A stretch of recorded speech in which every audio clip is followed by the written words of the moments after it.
Hey everyone, this is Sajjad and watching Alchemist Academy. तो आज हम बच्चा बात करने वाले हैं बैलेंस और अनबैलेंस इक्वेशन के बारे में। ठीक है, तो सबसे पहले स्टार्ट कर रहे हैं without wasting any time.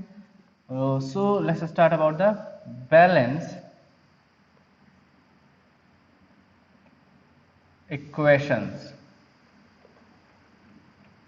So before starting to the balance equation, हम लोग थोड़ी सी जो जनरल चीज़ें समझ लेते हैं कि बैलेंस इक्वेशन एक्चुअली मीन्स क्या होता है इसके बारे में हम लोग थोड़ा सा समझ लेते हैं। बैलेंस इक्वेशन एक्चुअली में आपने सी सॉ का जो एक झूला सी सॉ वो सभी ने देखा होगा है ना, ऐसे स्टैंड लगा होता है, आप ऐसे बैठने के लिए जगह होती है और यहाँ पे ऐसे बैठने के लिए जगह और यहाँ बीच में एक लगा होता है। ठीक है, जो क्या करता है, बैलेंस करता है। आप यहाँ पे बैठ जाते हो सपोज, और यहाँ आपके जो फ्रेंड है वो बैठ जाते हैं कुछ इस तरह से, है ना। तो होता क्या है कि अगर आप हैवी हो तो आपके एरिया जो एरिया होता है, आपका जो साइड होता है वो नीचे आ जाता है और आपके फ्रेंड का साइड ऊपर चला जाता है ना। तो ये कंडीशन कौन सी हो गई, अनबैलेंस कंडीशन हो गई। और अगर आप दोनों का जो वेट है वो इक्वल होगा तो क्या होगा कि जो झूला है वो बिल्कुल ऐसे मिड में स्ट्रेट में रुका रहेगा, अदरवाइज ये ऐसे बेंड हो जाएगा, है ना। तो ये वाली जो सिचुएशन है ये वो कौन सी है, अनबैलेंस। और ये वाली सिचुएशन कौन सी है, बैलेंस। तो बैलेंस में क्या हुआ कि जो वेट था आपका, सपोज आपका वेट W1 था और आपके फ्रेंड का था W2, ये दोनों के दोनों क्या है, बराबर हैं। लेकिन अनबैलेंस में क्या है कि जो आपका वेट है वो ग्रेटर देन है आपके फ्रेंड के वेट से, है ना। तो अनबैलेंस है। सिमिलरली वहां पे भी हम लोग बात करेंगे ऐसे ही बैलेंस इक्वेशन में, है ना। बैलेंस से मतलब आप समझ गए होंगे कि कोई चीज बैलेंस है, ना ज्यादा है ना कम है। तो वैसे ही किसी रिएक्शन में अगर हमने आपने देखा होगा कि दो रिएक्टेंट हैं, है ना, ये रिएक्ट कर रहे हैं। तो इस तरह का अगर कोई कंपाउंड बना रहे हैं, सपोज एक एग्जांपल, तो यहाँ पे जो नंबर ऑफ एटम होंगे RHS LHS दोनों तरफ, है ना, ये जो LHS है और ये जो RHS है, ठीक है। यहाँ पे जो नंबर ऑफ एटम होंगे, नंबर ऑफ एटम वो इक्वल होंगे बेटा। यहाँ पे अगर x है तो यहाँ पे भी x होगा, ठीक है। ये जो नंबर ऑफ पर्टिकुलर एलिमेंट की हम लोग बात करें, जैसे A का एक यहाँ है, सपोज A का x है यहाँ पे, ठीक है, LHS में, तो A के लिए x होगा RHS में, है ना। ऐसे AX लिख दो मान लो यहाँ पे, तो यहाँ पे भी AX ही होगा। अगर B के लिए Y एलिमेंट है यहाँ पे, मतलब Y एटम है B के, तो यहाँ पे भी B के कितने होंगे, Y एटम ही होने चाहिए, ठीक है।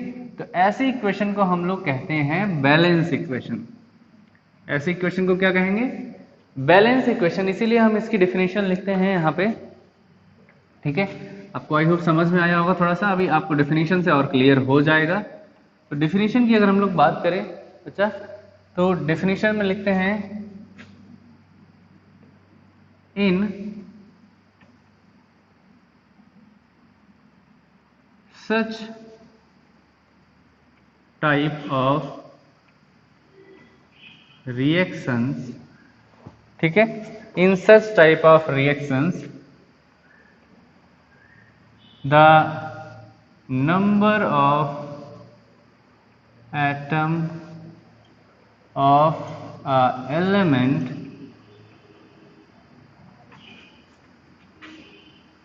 in reactant side on reactant side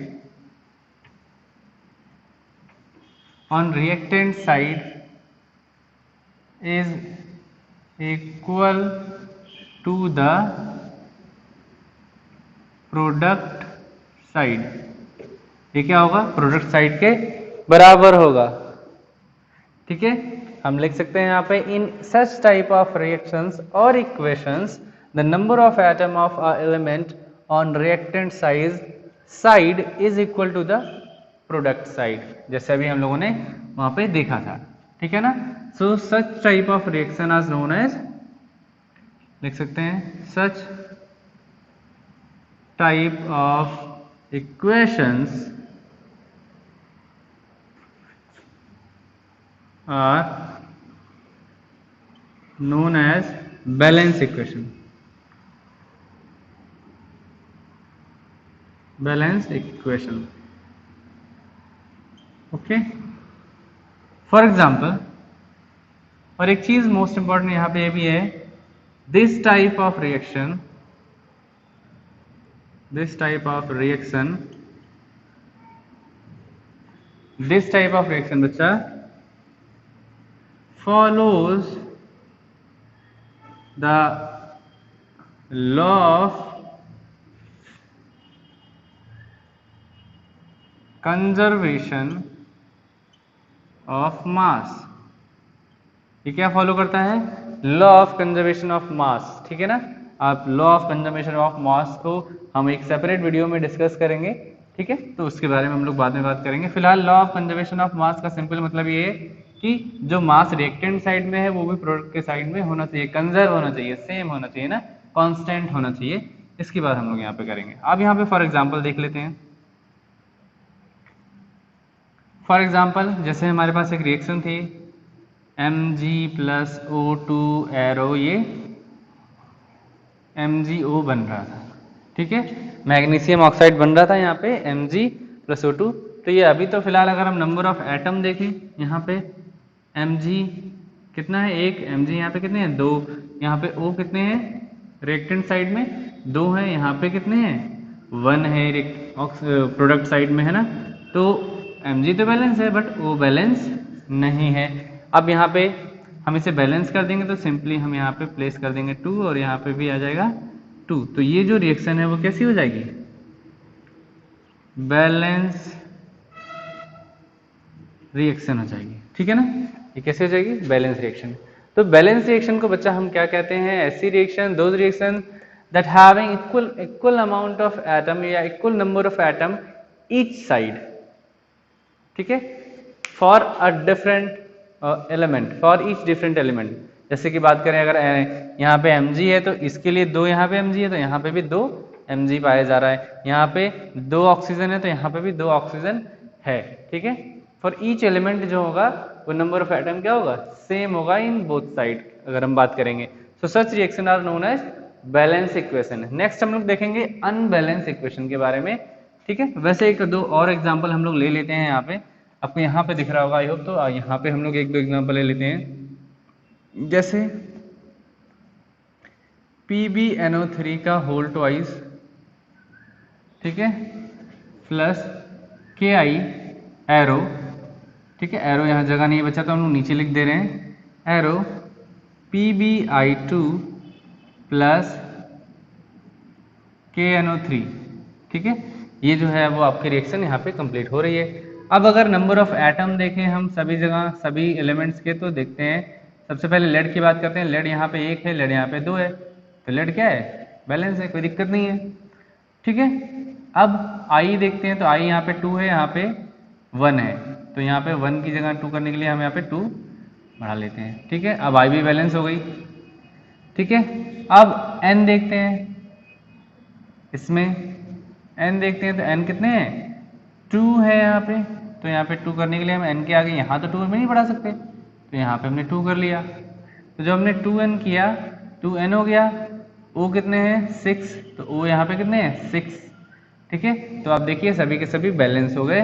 तो यहाँ पे फिलहाल हमने क्या किया कि एक बैलेंस इक्वेशन लिख दी। ये किसका एग्जाम्पल है बेटा, ये जो कंप्लीट लिखा है हमने, this is an balance equation. ये क्या है, एक बैलेंस इक्वेशन है। How to balance a equation हम लोग अभी पढ़ेंगे आगे चल के। ठीक है, वो इसी वीडियो में थोड़ा सा आगे आपको मिलेगा। अभी इसके बाद हम लोग देखेंगे अनबैलेंस इक्वेशन को। ठीक है, now next we are talking about the unbalance equation. हम किसके बारे में बात करें बच्चा, unbalance equations. Now first of all हम डेफिनेशन देखेंगे, व्हाट आर दीज इक्वेशंस, क्या होती हैं ये इक्वेशंस। तो हम लिख सकते हैं, in these type of equations, in these type of equations, okay, the number of atoms are not same in both side, क्या होंगे?